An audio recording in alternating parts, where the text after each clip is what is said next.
Tout autour de nous, les plantes composent un décor familier que nous regardons peu. Herbes folles ou fleurs sublimes, même si elles attirent quelquefois notre attention, nous les connaissons mal, souvent pas du tout. Nous sommes loin d'imaginer les qualités extraordinaires que les plantes possèdent. Au moment où nos sociétés s'interrogent sur leur rapport à la biodiversité, levons donc ici une partie du secret des plantes. Parcourons le monde et découvrons quels partenaires elles deviennent dans nos vies d'aujourd'hui. Mettons-nous en marche et regardons au bord du chemin. Nous y trouverons des plantes qui racontent si bien ce que nous sommes en ce début du XXIe siècle.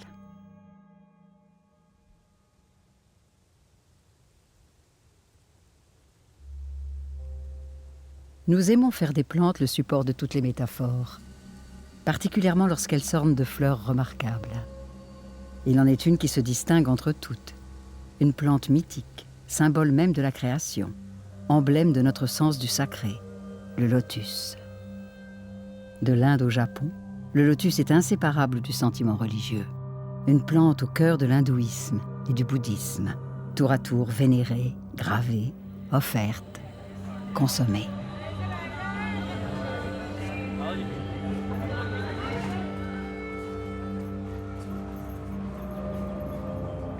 Fascinant, le lotus l'est aussi pour les Occidentaux, qui n'ont de cesse de percer ses prodiges, l'immortalité de ses graines, son système respiratoire et surtout ses feuilles immaculées. Plus ils découvrent ses propriétés, plus nos chercheurs voient dans le lotus une source d'inspiration pour la création de nouvelles technologies.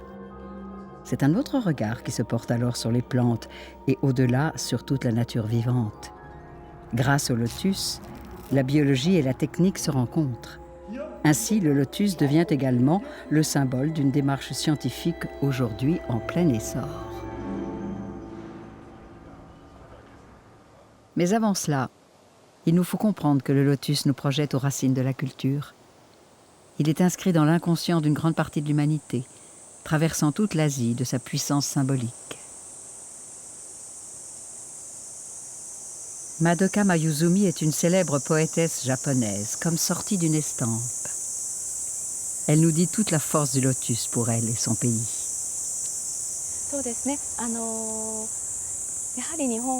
La culture japonaise est très imprégnée par le shintoïsme et le bouddhisme. On en trouve de profondes empreintes dans notre vie de tous les jours. La fleur de lotus est une fleur sacrée. Elle sort de la boue et pourtant, elle est si belle. On dit que la fleur de lotus s'est ouverte pour annoncer la naissance de Bouddha.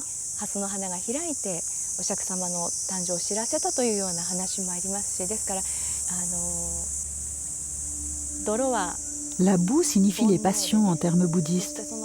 La fleur s'ouvre dans cette boue souillée de passion.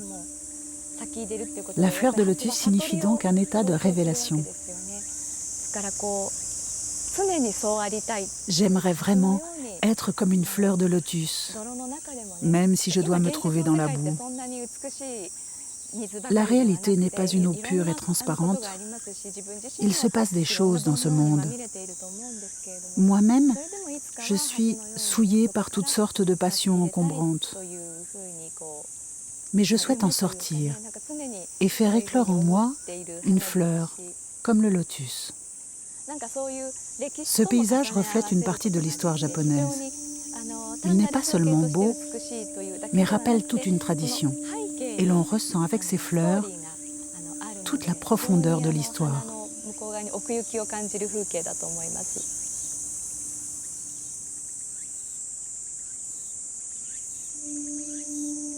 Le lotus exprime un idéal, parvenir à la pureté à partir d'une matière brute et obscure. Cet idéal intemporel se nourrit aussi d'un autre mystère propre au lotus, la longévité de ses graines. Certains diraient même leur immortalité. C'est à Chiba, toujours au Japon, que s'est écrite une des plus intrigantes pages de la légende du lotus. Aujourd'hui, il n'y a ici qu'une pelouse aux confins d'un complexe sportif, mais Sadao Minami se souvient avec émotion d'une fameuse découverte. Voilà l'endroit où ça a été découvert. C'est ici que des graines de lotus très anciennes ont été déterrées. Le professeur Oga a eu l'idée de faire des fouilles ici, car une très ancienne pirogue et un fruit de lotus, un réceptacle, y avaient été trouvés. Il s'est dit qu'il pourrait peut-être découvrir là des graines de lotus. Et c'est ce qui est arrivé, 3 au même endroit.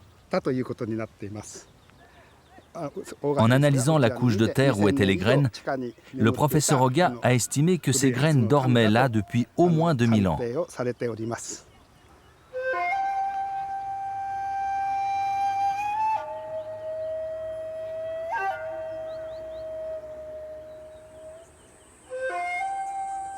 Sadao Minami et son équipe veillent sur le centre de recherche dédié au lotus à l'université de Tokyo. Ils conservent ici des dizaines de variétés de lotus en provenance de tous les points du globe. Ils en créent aussi de nouvelles. Nous cultivons ici plusieurs espèces de lotus, car notre but est de préserver et de transmettre le patrimoine génétique du lotus. Mais au départ de toute visite, il y a ces lotus de 2000 ans, replantés là et qui ne cessent depuis de refleurir. Voici les lotus Oga. Ce nom provient donc de la découverte du professeur Oga en 1951.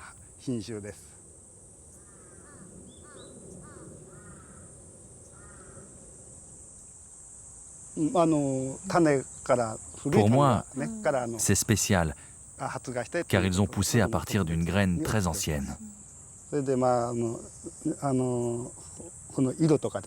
Et puis, cette couleur, c'est très gracieux, très mystérieux. Comme soucieux de ne pas se dévoiler, le lotus cultive l'ambiguïté avec la famille des nénuphars, ou nymphéas, si chère à Monet. Francis Allais parcourt les épais volumes du Muséum d'histoire naturelle consacré au lotus. L'auteur de l'Éloge de la plante, grand explorateur des canopées tropicales, et coutumier des énigmes posées par le règne végétal. Il revient sur la difficulté des botanistes à classer correctement le lotus. C'est une famille à part, c'était mis longtemps dans les nymphéacées. Je comprends très bien, c'est une approximation parfaitement légitime. Mais maintenant qu'on a les arguments de l'ADN pour confirmer tout ça, on ne le met plus dans les nymphéacées, on le met dans les Nelombonacées. Petite famille dans laquelle il y a un genre, Nelombo, et 2 espèces, Nelombo lutea qui est américain et Nelombo nucifera qui est l'ancien monde, tout l'ancien monde. Ça a été une plante notamment très importante en Égypte. Mais on le trouve dans le monde entier, dans l'ancien monde tout entier. Ah voilà, le fruit qui ressemble à une pomme de douche, ça c'est très typique. Là, c'est pas du tout comme les nénuphars. On a une dissection de la fleur. Évidemment, c'était des beaux pétales roses, tout ça.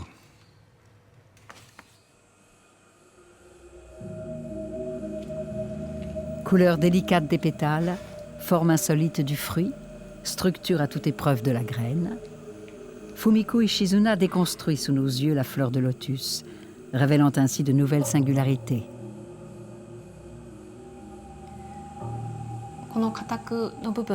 Cette partie est le fruit du lotus, un réceptacle pour les graines.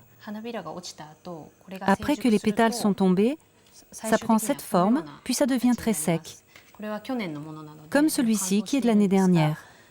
En mûrissant, les graines se forment. Chaque cavité contient une graine.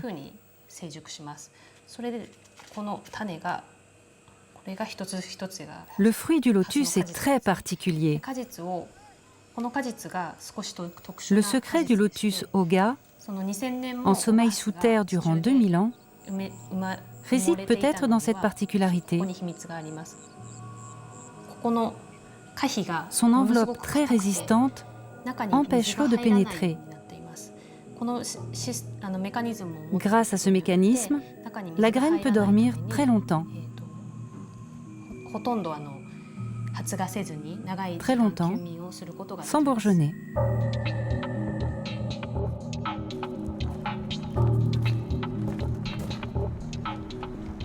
Chaque élément constitutif du lotus suscite l'étonnement. Une succession de surprises dans laquelle le botaniste allemand Wilhelm Bartlott s'est plongé avec bonheur. Spécialiste de la classification des plantes, charismatique directeur de l'Institut botanique de Bonn, c'est grâce à lui que le lotus a livré quelques-uns de ses éminents secrets. So. Schauen Sie auf das. Jetzt wird hier Regardez ici le jus laiteux qui coule le long de la tige. En fait, c'est une sorte d'opium. C'est apparenté à l'opium. Ce sont des alcaloïdes à porphine. Et ce qui est fantastique, c'est que ce n'est pas une histoire nouvelle. Déjà dans l'Odyssée d'Homère, on peut lire Ulysse sur l'île des Lotophages, qui mange ses fruits avec les alcaloïdes qu'ils contiennent. Il oublie tout sur son retour auprès de sa femme. Alors apparemment, Homère en savait plus sur le classement systématique du lotus que nos systématiciens il y a juste 20 ans. C'est une plante qui est pleine de surprises. 80 millions d'années d'évolution.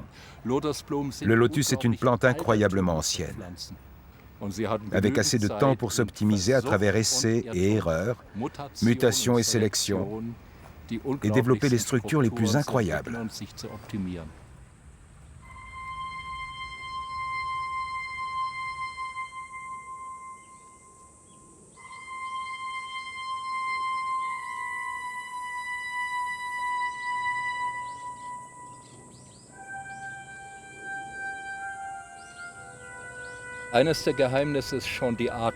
L'un des secrets est la respiration. Je prends la feuille et je la coupe maintenant à cet endroit. Ici, l'air qui passe par ces veines est conduit par ce surprenant système creux. On pourrait dire un système de poumons ou de pipeline qui amène l'air 2 ou 3 mètres sous la surface. Le CO2 est utilisé par la plante, puis l'air enrichi d'oxygène ressort par une sorte de pot d'échappement à la surface de la feuille.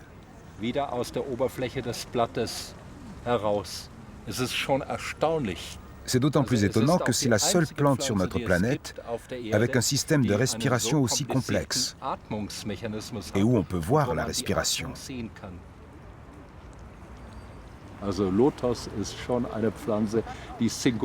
Le lotus est vraiment une plante singulière.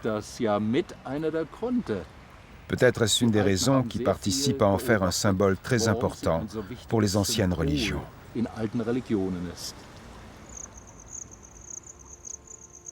Le lotus sacralisé par une très ancienne religion.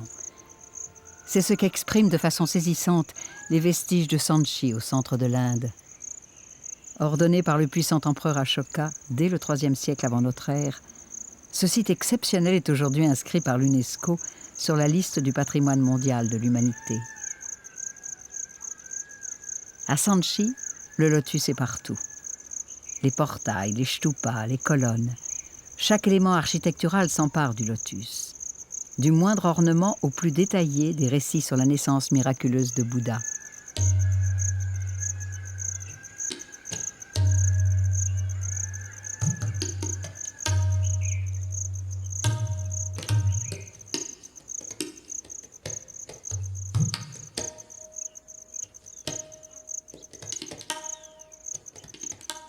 Plus qu'un symbole, le lotus devient Dieu lui-même, son incarnation sur terre, sa philosophie, son idéal, de pureté bien sûr.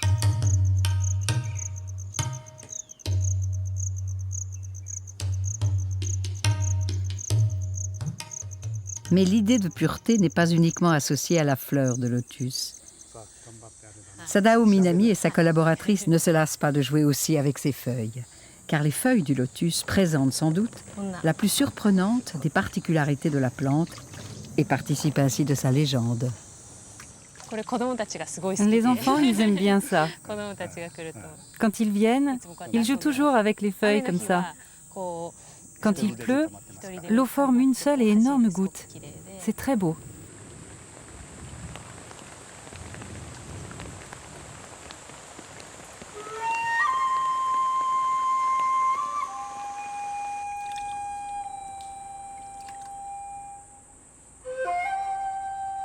C'est précisément Wilhelm Bartlott qui le premier a compris l'intérêt scientifique de cette étrange façon qu'a le lotus d'interagir avec l'eau. Pour lui, ça n'a d'ailleurs rien d'étrange, tant il connaît désormais cette plante dans ses moindres détails. Haute technologie de la nature, faite de micro- et de nanostructures hiérarchiquement organisées. Aujourd'hui, on dirait super hydrophobe, avec des propriétés surprenantes. On le voit déjà avec quelques gouttes d'eau, mais c'est encore plus évident quand on met toute la feuille sous l'eau. Voilà. La feuille est sous l'eau. Enfin, c'est ce que je prétends. En réalité, elle n'est pas du tout sous l'eau. Elle n'a jamais été sous l'eau. Elle ressort totalement sèche. Pas à peu près sèche, totalement sèche. Super hydrophobie, c'est le mot magique. Et ça ne marche pas seulement avec de l'eau. Avec un liquide riche en viscose, une colle, un bon produit de marque qui fonctionne toujours bien, sauf sur les feuilles de lotus.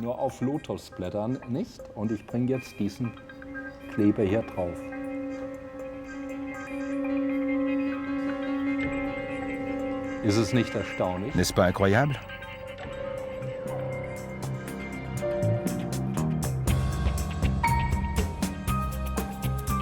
L'hydrophobie du lotus réside dans des dimensions comprises entre le centième et le millième de millimètre. Il faut donc un outil qui révèle les plus minuscules replis de la matière. Un outil grâce auquel Wilhelm Bartlott a pu progresser de façon décisive dans sa connaissance de la plante. C'est son assistant, Zdravko Kolic, qui est aujourd'hui aux commandes. Après avoir découvert les particularités du lotus, c'était important de comprendre comment sa surface était faite.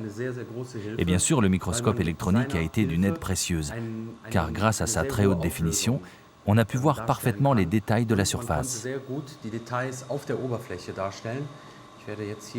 Je vais régler le grossissement sur 2000 fois, ce qui serait impossible avec un microscope classique. Comme on peut le voir ici, les détails de la feuille de lotus apparaissent très clairement. Nous voyons ces petites aspérités de surface qui elles-mêmes sont recouvertes d'une couche de cire. Ici, nous voyons encore ces aspérités qui recouvrent la feuille de lotus et forment comme un paysage de collines, elles-mêmes recouvertes d'une sorte de glaçage à base de cristaux de cire.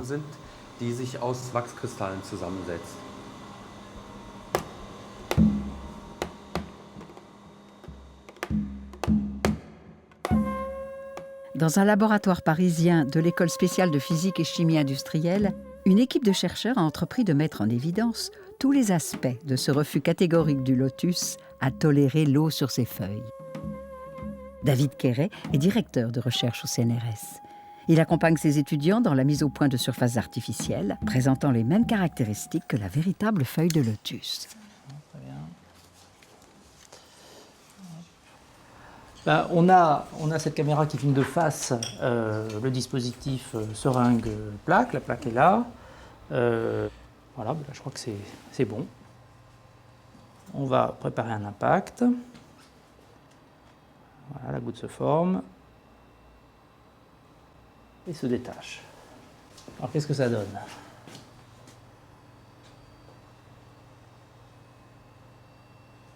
Alors là, on est à la caméra ultra rapide, on filme à 10 000 images secondes, et comme eh bien, on a l'habitude d'avoir des films qui passent, disons, à 25 images secondes, on a un rapport qui est un rapport 400, c'est-à-dire on peut ralentir 400 fois sans la moindre difficulté. Donc ça permet de décomposer toutes les phases du mouvement et d'avoir accès à des détails absolument extraordinaires, les déformations de la goutte elle-même quand elle frappe le support, la façon dont elle décolle, et ainsi de suite. On a vraiment l'idée de l'incroyable mobilité de l'eau, ou alors, on peut dire un peu différemment, du caractère fortement répulsif de cette surface vis-à-vis de la pluie.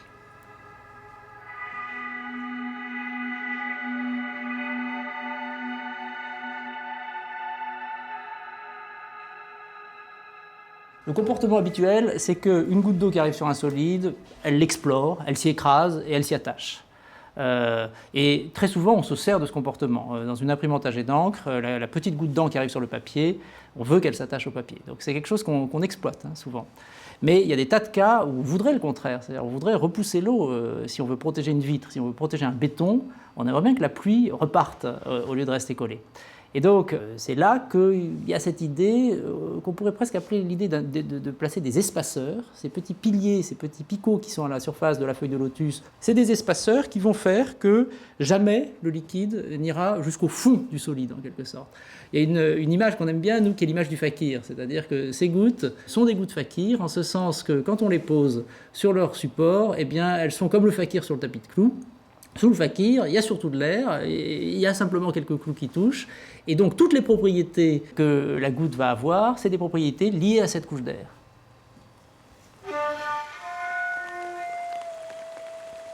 Pourquoi une plante met-elle au point une stratégie aussi complexe pour repousser l'eau? L'eau, pourtant si essentielle aux plantes, n'est pas forcément la bienvenue? Voilà qui questionne la façon dont les plantes se débrouillent avec l'eau. L'eau de pluie en particulier. Alors, pour une plante terrestre, qui n'a rien à voir avec le milieu aquatique, la solution adaptée dans la plupart des cas, c'est que les feuilles mouillées pendent et donc l'eau tombe. Il y a d'ailleurs des acumènes qui sont là pour évacuer l'eau. Mais vous ne pouvez pas imaginer une solution comme celle-là avec un nénuphar dont les feuilles sont sur l'eau ou même un lotus dont les feuilles sont forcément horizontales. Toutes les plantes d'eau ont dû mettre au point un système pour sécher leurs feuilles. Les deux surfaces, la surface supérieure parce que ça va troubler l'entrée des rayons lumineux, la surface inférieure parce que ça va obturer les stomates, donc il n'y a plus d'échange gazeux. Donc, de toute façon, une feuille mouillée, ça ne travaille pas. Ça ne travaille pas en tant que capteur solaire.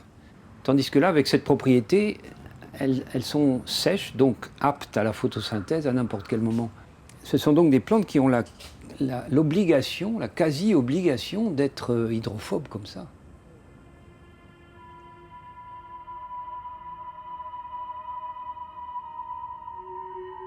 Les chercheurs se demandent comment ça marche d'abord, comment l'eau va se comporter du point de vue dynamique sur ces surfaces-là. Et puis, habilement, il faut bien dire, nos botanistes allemands nous rappellent que le lotus est une plante sacrée, qu'elle est sacrée à cause de sa pureté, et contient là un matériau qui se contamine extrêmement peu avec le temps, et donc qui est d'une certaine manière, alors le terme est un peu impropre, mais enfin il vaut la peine d'être rappelé, est auto-nettoyant. Alors ça veut simplement dire que l'eau de la pluie va suffire à éliminer, disons, les contaminants de la surface. La feuille de lotus ne se contente pas de repousser l'eau, elle l'utilise pour se débarrasser de tout ce qui la souille. L'expérience du poivre sur la surface lotus permet de visualiser tout cela à merveille. Alors, voyons ce qui se passe. Ah, c'est formidable! Oui. D'une manière incroyablement judicieuse, le lotus met à profit une propriété physique de l'eau, une sorte d'aimantation qu'elle exerce sur toute particule légère en contact avec elle. Désormais, il n'y a plus de secret du lotus, il y a l'effet lotus. Willem Bartlott en est l'un des principaux découvreurs. C'est ainsi que le lotus est devenu notre plante symbole et l'est resté jusqu'à aujourd'hui. À un moment donné, nous avons créé le terme Lotus Effect comme abréviation évocatrice pour les produits qui se comportent selon le principe, et ça sonne très compliqué, le principe des surfaces auto-nettoyantes, hydrophobes, micro- et nanostructurées. Quel nom! Par la suite, bien sûr, nous avons approfondi nos recherches et, quelle ne fut pas notre surprise, l'effet lotus était connu en tant que tel depuis 2000 ans. Il y a des textes en sanskrit et en chinois dans lesquels on peut lire « La vie est une goutte d'eau tombant d'une feuille de lotus » ou bien « Le lotus est comme une élégante dame qui s'épanouit immaculée à travers la boue et la saleté ».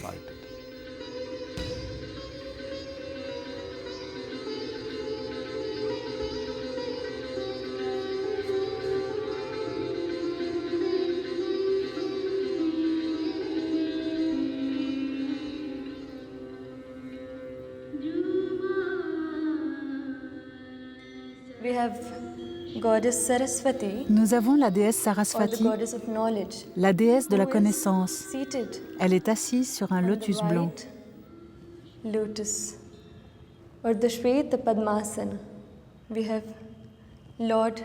Nous avons aussi Lord Jagannath, ou Lord Vishnu, qui est le protecteur. Il tient le Shankha, le chakra, le gada et le padma, le lotus, dans ses mains. De son nombril sort aussi une fleur de lotus.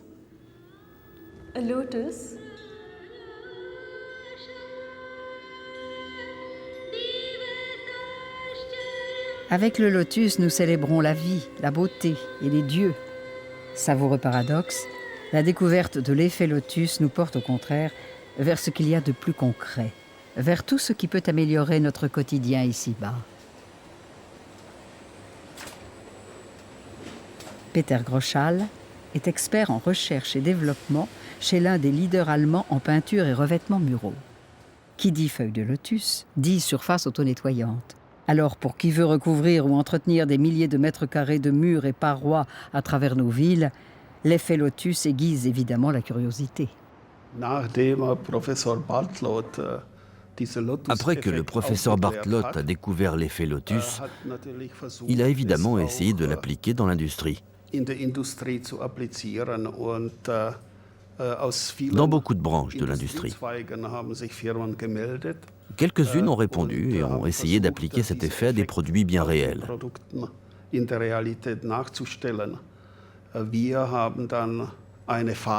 Nous avons alors mis au point une peinture, un revêtement, présenté pour la première fois en 1998 et qui a connu dès le départ un énorme succès.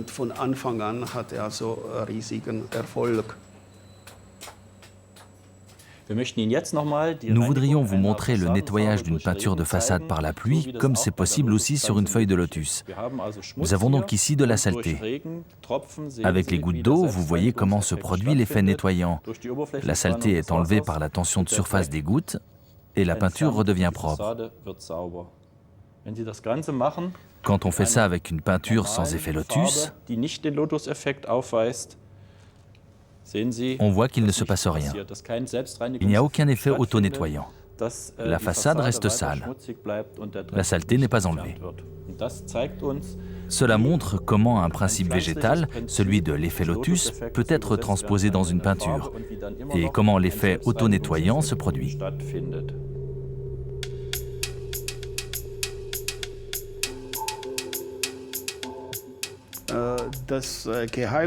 Le secret de l'effet lotus repose avant tout dans la structure. À chaque utilisation, la structure ne doit pas être détruite. Il y a très peu d'applications où cela marche. Or, sur les façades, ça marche.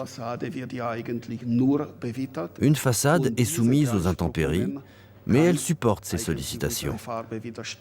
Elle conserve la structure et reste hydrophobe très longtemps.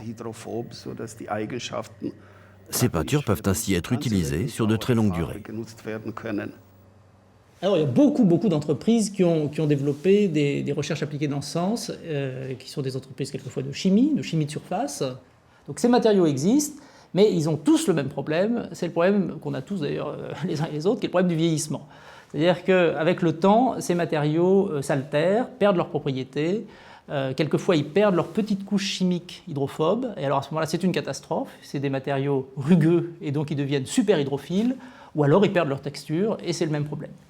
Donc la question aujourd'hui, c'est comment résoudre ce problème de vieillissement. Problème que le lotus, lui, sait admirablement résoudre parce que lui, il est vivant et il renouvelle constamment sa surface. Et puis, il y a aussi l'idée qu'il y a des tas d'applications où on n'a pas besoin d'avoir de la durée dans le temps, c'est-à-dire des applications dans les sciences biomédicales, par exemple, où on a simplement besoin de microcanaux qui guident merveilleusement l'eau, comme dans les puces à analyse biomédicale. Pour ces usages uniques, ou presque, on sent bien que la superhydrophobie apporte aujourd'hui une réponse extrêmement convaincante.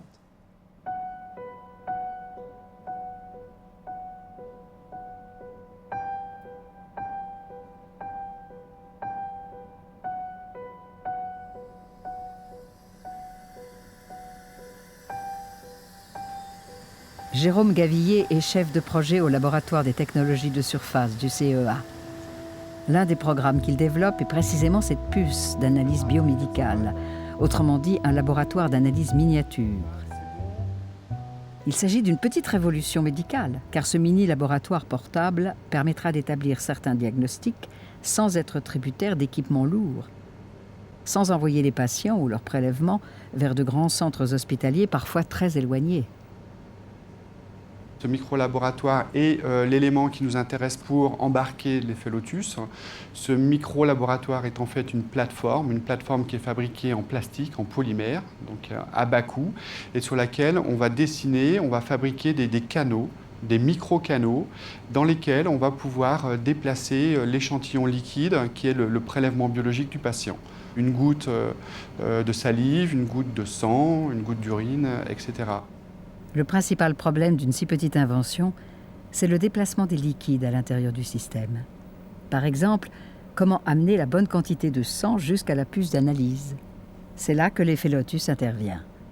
La biopuce contient des surfaces type Lotus qui repoussent le liquide, l'arrêtent à des endroits bien précis.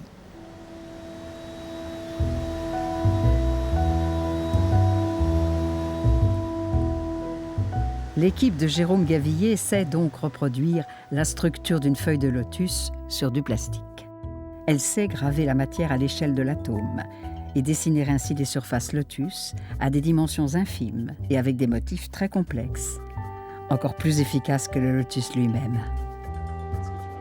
Bricoleurs d'atomes, un peu apprentis sorciers, ces chercheurs en tout cas poussent très loin l'innovation. C'est comme si le lotus avait stimulé l'imagination humaine, réveillant au passage notre désir de se mesurer à la nature, et pourquoi pas de la dépasser.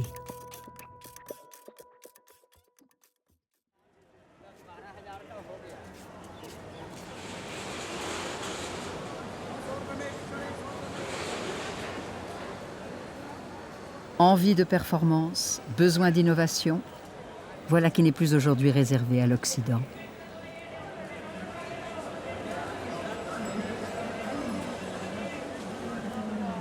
New Delhi, la capitale indienne, est le cœur battant d'une société à la croisée des influences, entre quête spirituelle et appétit grandissant pour les technologies les plus avancées. Une ville monstre qui exprime à elle seule nos aspirations les plus contradictoires.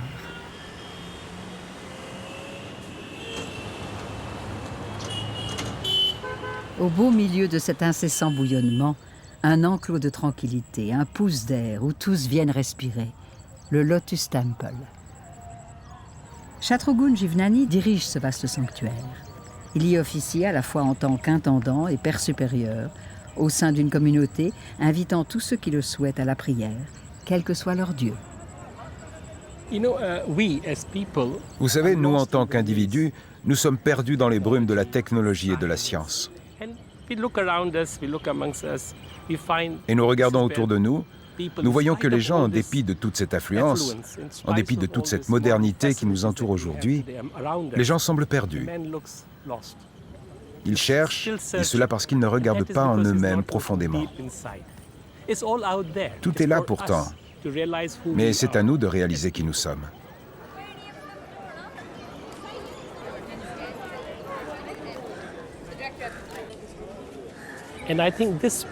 Et je pense que ce type de lieu, ce sentiment de beauté autour de vous, ce lien à la nature, tout cela vous donne un sentiment d'appartenance.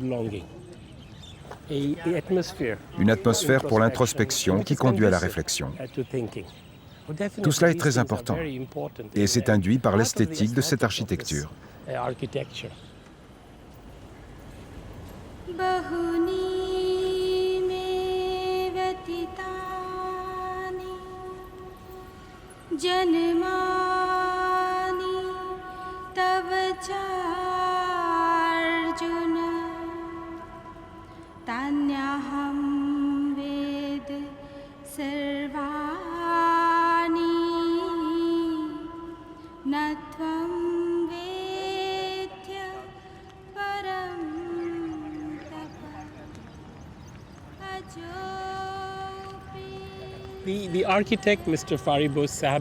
L'architecte, M. Fariborz Sahba, qui est canadien, quand il a été désigné pour faire ce projet, a parcouru l'Inde durant 2 ans, réfléchissant à quelle forme devrait prendre ce temple.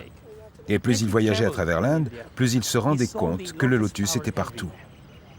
Il comprit la place du lotus dans la psyché des gens en Asie, dans l'esprit des Asiatiques. Alors, il convint que c'était effectivement un symbole fort. Décidément, le lotus se trouve au cœur de notre imaginaire, révélateur de nos quêtes perpétuelles. Sa puissance évocatrice est si forte que nous plaçons désormais le lotus au carrefour de la science et du religieux, du rationnel et de l'irrationnel. Avec les travaux de botanistes comme Willem Bartlett, nous avons même associé le lotus à une nouvelle symbolique, un nouveau champ, scientifique celui-là, la bionique, contraction de biologie et de technique. La bionique, ou quand la science puise son inspiration dans la nature. Or, cette nouvelle science connaît aujourd'hui un formidable élan. Le jardinier et paysagiste Gilles Clément, créateur de grands jardins parisiens, théoricien du jardin planétaire, est particulièrement sensible à ces questions. La bionique, c'est une observation intelligente de quelque chose qu'on n'a pas vraiment observé, qui est le monde vivant non humain, et à partir duquel on tire des conclusions au bénéfice de l'homme, mais en mimant, ou presque en mimant, enfin en créant des technologies qui se rapprochent des technologies que la nature a mises au point.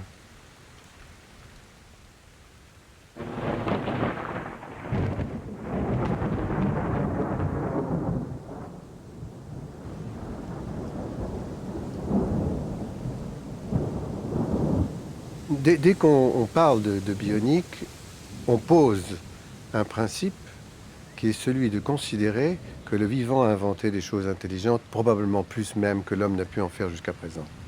Sinon, on n'irait pas l'observer pour s'en inspirer. Donc ça, c'est une position d'humilité qui, moi, me semble salutaire, parce que ça met tout notre environnement en sauvegarde. Sinon, nous continuerions à le détruire, sans faire attention plus que ça.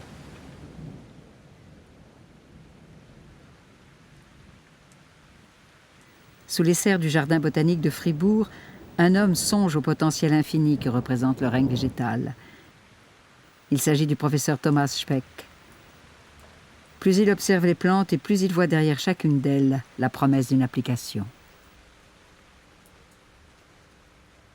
Avec son équipe de chercheurs du Plant Biomechanics Group, il développe à un rythme quasi frénétique d'innombrables études et produits suggérés par les plantes. À part l'effet lotus, qui est sûrement l'exemple biologique le plus important dans la bionique, il y a beaucoup d'autres produits qui ont été mis au point au cours de ces dernières années. Dans mon groupe de travail, c'est par exemple les revêtements autoréparants, les systèmes d'autoréparation inspirés des lianes qui sont maintenant utilisés pour des systèmes pneumatiques comme les matelas gonflables ou les canots de sauvetage. Et puis il y a les systèmes d'accrochage. Nous analysons la vigne vierge qui s'attache très fort à son support. Avec des collègues de Karlsruhe, nous essayons de comprendre comment faire de nouveaux systèmes adhésifs, des structures bioniques d'accrochage. Ici, vous voyez notre réserve de prêles brésiliennes géantes. C'est la plus grande prêle vivante aujourd'hui. Elle peut atteindre 6 à 8 mètres de haut. Là encore, ce qui nous a beaucoup intéressé, c'est la construction de ces tiges. Je coupe l'une d'elles. Quand on regarde la construction de cette tige, on peut voir une paroi très fine, constituée de très peu de matière. Une autre sorte de prêle mieux connue en Europe a servi de donneur d'idées. C'est la prêle d'hiver. Elle a, à l'extérieur de la paroi, de très gros trous, qu'on appelle canaux valliculaires, dans lesquels elle fait des stocks d'eau ou des échanges d'air. Ces canaux ont été pour nous une idée de plus.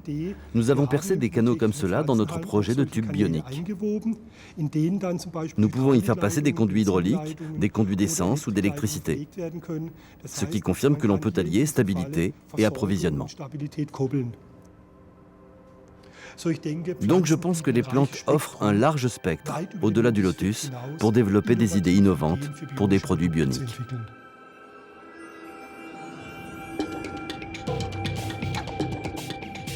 Chercher, innover, produire selon une démarche bionique, cela semble satisfaisant.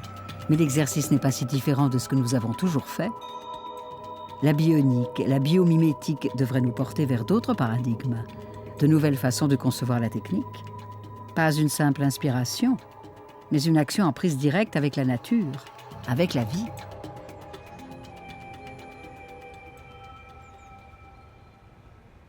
Ce qu'on voit ici, c'est un autre projet, une bâtisse vivante. L'idée de base étant d'utiliser des plantes vivantes. Ici, ce sont des saules, de jeunes saules plantés à des fins architecturales. Ce qui est super ici, c'est que les plantes sont utilisées selon la manière dont elles agissent dans la nature. Elles montrent de l'adaptabilité. Par exemple, l'arbre ajoute de la matière là où se trouvent les charges principales, là où le vent est le plus fort. Et c'est ce qui se passe grâce à cet équipement ici. Les troncs ainsi attachés vont finir par fusionner, pousser les uns dans les autres et du coup augmenter ensemble régulièrement la stabilité de la bâtisse. Cela préfigure une façon de construire tout à fait nouvelle et fascinante, qui ouvre des tas de possibilités dans les villes, mais aussi bien sûr dans les jardins botaniques et les réserves naturelles, où l'on ne pourrait pas construire autrement.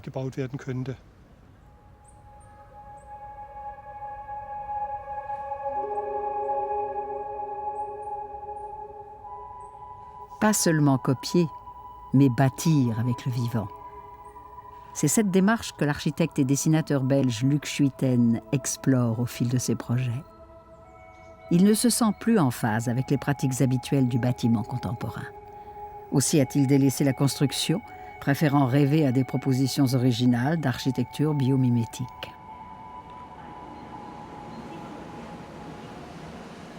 Pour Luc Schuiten, il faut tout reconsidérer. Les matériaux, notre habitat, nos cités. C'est pour lui une nécessité urgente. Quand il imagine notre relation à la nature, il nous voit dans un train fou, sans conducteur. Nous savons qu'il faut changer de voie, mais les aiguillages défilent sans qu'on puisse jamais bifurquer.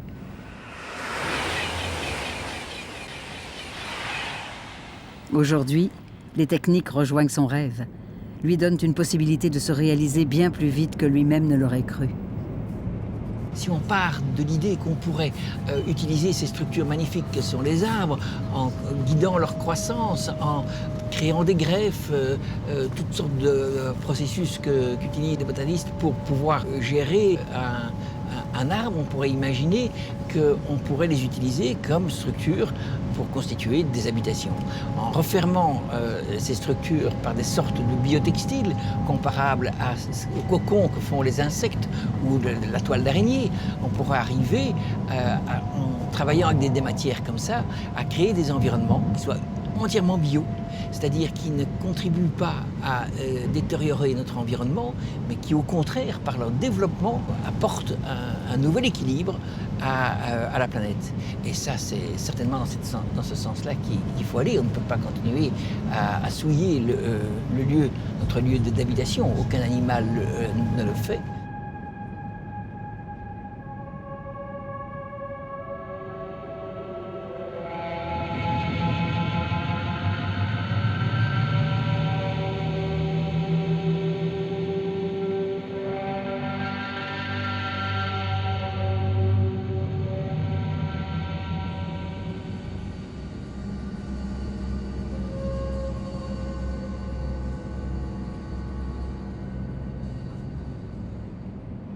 La fleur de lotus m'a tout à fait inspiré parce que je trouve qu'elle a une beauté extraordinaire, elle est excessivement pure et sa feuille est complètement magique. Avec sa propriété hydrophobe, elle avait la forme parfaite pour créer la toiture d'une habitation. Bien entendu, l'idée n'est pas de faire une feuille de lotus géante, mais de travailler en inspiration de ce qu'elle a pu nous montrer comme exemple d'une forme parfaite.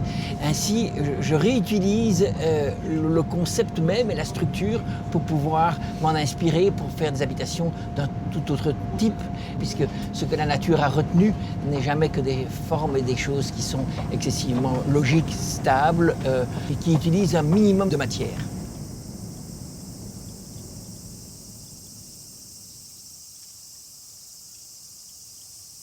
chacune des plantes qui nous entourent, on peut en tirer un enseignement très très précieux.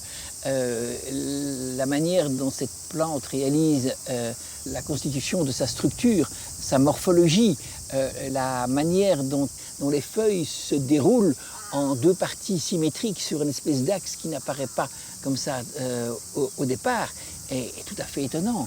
De voir quelles sont toutes les solutions que la nature a retenues pour pouvoir développer une feuille aussi grande et tenir le vent, hein, tenir dans des conditions climatiques parfois assez fortes.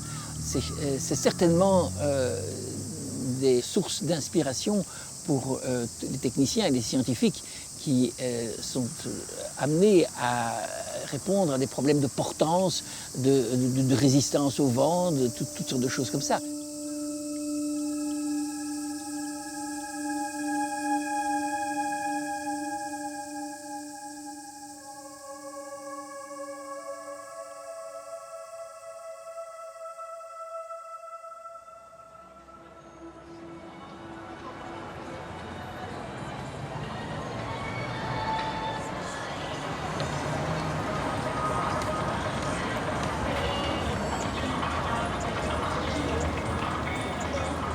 La ville moderne gagne de plus en plus sur l'environnement et sur la nature. Elle envahit tout, elle se répand partout, elle se prolifère de manière extraordinaire. Et quand elle aura complètement envahi et réduit la nature à sa plus simple expression, eh bien, les seuls témoignages de ce qui reste d'un arbre, eh bien, on va l'enchasser dans du métal, on va le préserver, on va essayer de le montrer comme une sorte d'icône, comme un rubis placé sur une bague, comme une des choses les plus précieuses qui soit. Ça ne manque pas d'humour, je trouve ça très caractéristique et significatif du monde dans lequel nous allons.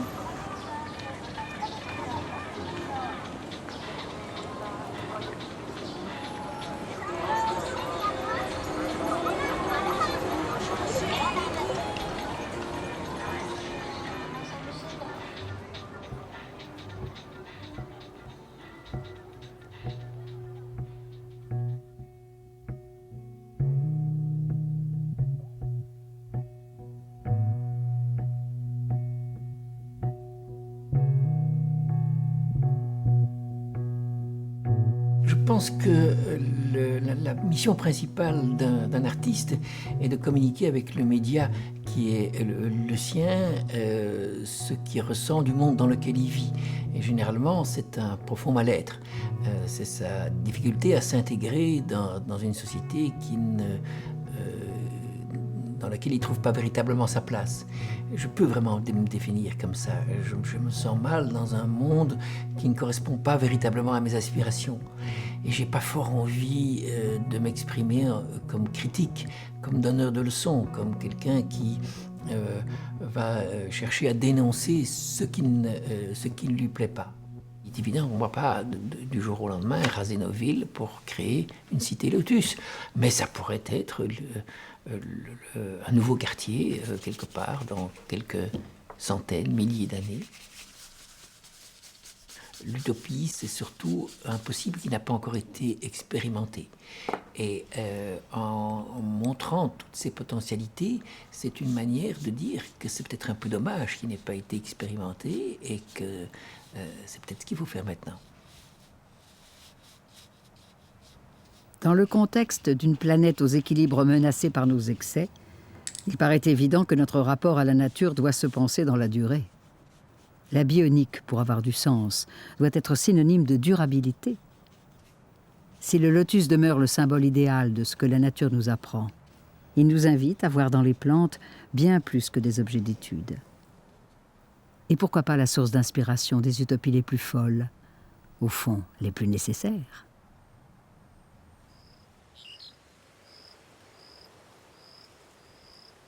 Précisément, une plante aussi fascinante que le lotus nous parle de notre dualité, notre constante oscillation entre profondeur et superficialité. Elle tisse un lien vertigineux entre notre époque et des temps immémoriaux, établissant ainsi une fragile synthèse entre nos sociétés hyper-technologiques et tant de points du monde si distants de toute modernité.